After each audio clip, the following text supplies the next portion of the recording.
அனைவருக்கும் வணக்கம். என் பெயர் சாய்தாஷ். நான் 5ஆம் வகுப்பு பிரிவில் படிக்கின்றேன். என் பள்ளியின் பெயர் ஊராட்சி ஒன்றிய தொடக்கப்பள்ளி மேடவாக்கம். நான் எடுத்துக்கொண்ட தலைப்பு முயற்சி திருவினையாகும். முயற்சி திருவினையாகும் என்பது முதுமொழி. முயற்சி என்று நாம் எதையும் சாதித்துவிட முடியாது.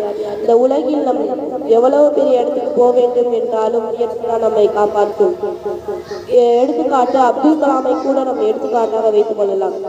அப்துல் கலாம் முதலில் படிக்கணும் என்று ஆசைப்பட்டு அதன் பிறகு பேப்பர் போட்டு பள்ளியில் படித்து கல்லூரியில் படித்து பெரிய அறிவியல் அறிஞராக ஆனார்.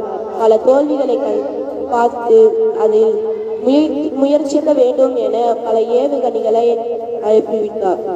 பல ஏவுகணைகளும் தோல்வி அடைந்தன. லாஸ்டா விடாமுயற்சியால் அவர் பெரிய ஏவுகணைகளை ஏவிவிட்டார். ஒரு முறை அவர் அனுப்பிவிட்ட ஏவுகணை நிஜமாக போய்விட்டது. இப்படி எனவே மாணவர்களாகிய நாங்கள் தோல்விகளை கண்டு மனம் தளராமல் தொடர்ந்து முயற்சிப்போம். விடாமுயற்சியால் பல வெற்றிகளை கண்டு தோல்விகளை கண்டு மனம் தளர மாட்டோம் என கூறி நான் விடைபெறுகின்றேன். நன்றி, வணக்கம்.